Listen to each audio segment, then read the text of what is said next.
తెలంగాణ రాష్ట్ర ప్రభుత్వం విద్యార్థులకు పెండింగ్లో ఉన్న 1200 కోట్ల రూపాయల ఫీజు రీయింబర్స్మెంట్ స్కాలర్షిప్లు వెంటనే విడుదల చేయాలని డిమాండ్ చేస్తూ ఆల్ ఇండియా ఓబీసీ విద్యార్థి సంఘం ఆధ్వర్యంలో ఖమ్మం నగరంలోని జడ్పీ సెంటర్ వద్ద నిరసన చేపట్టారు.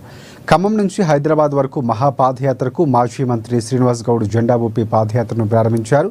కాంగ్రెస్ ప్రభుత్వం విద్యార్థుల భవిష్యత్తుతో ఆడుకుంటుందని మండిపడ్డారు.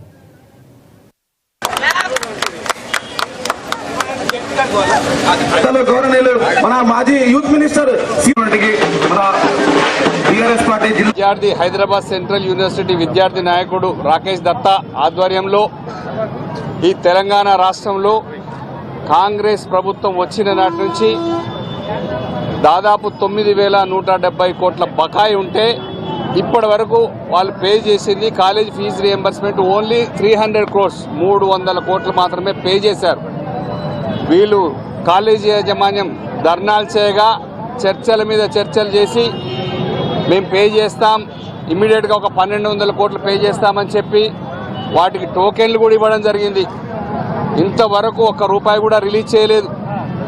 పిల్లల భవిష్యత్తు ఆగమ్య గోచరమైంది. రాష్ట్రంలో పై చదువులకు వెళ్ళాలంటే వాళ్ళకి ఇబ్బంది, వీళ్ళేమో కాలేజీ నడపాలంటే వీళ్ళకి ఇబ్బంది, సర్టిఫికెట్లు మధ్యలో ఉన్నాయి, వాళ్ళ జీవితం ఆగమ్య గోచరం డోలాయానం మధ్యలో గాల్లో ఉంది.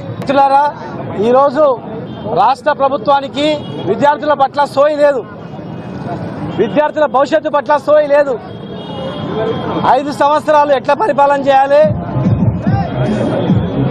ఎవరెవరిని ఎట్లా భయపెట్టియాలి,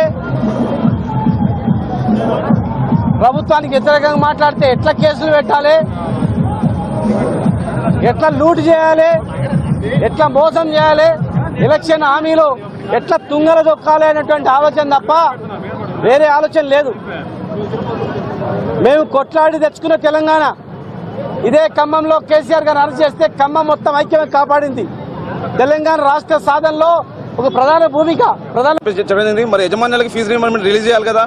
ఈ మన రేవంత్ రెడ్డి గారు, మన తెలంగాణ సీఎం రేవంత్ రెడ్డి గారు మన కాంట్రాక్టర్ వాళ్ళకి బిల్లు ఇచ్చినంత సోయి పేద విద్యార్థులకి స్కాలర్షిప్లు రిలీజ్ చేయడం లేదు. నిజంగా మన ప్రైవేట్ కాలేజీలు పోరాడితే వాళ్ళకి విజిలెన్స్ దాడులు. నిజంగా రేవంత్ రెడ్డి గారు జూబ్లీహిల్స్ మీద మీరు 1000 కోట్లు ఖర్చు పెట్టి గెలిపించుకున్నారు, మనం మాకు 1,200 కోట్లు ఇవ్వచ్చు కదా, మీరు హామీ ఇచ్చారు అని చెప్పి నేను విద్యార్థి నాయకుడు ప్రశ్నిస్తున్నాను.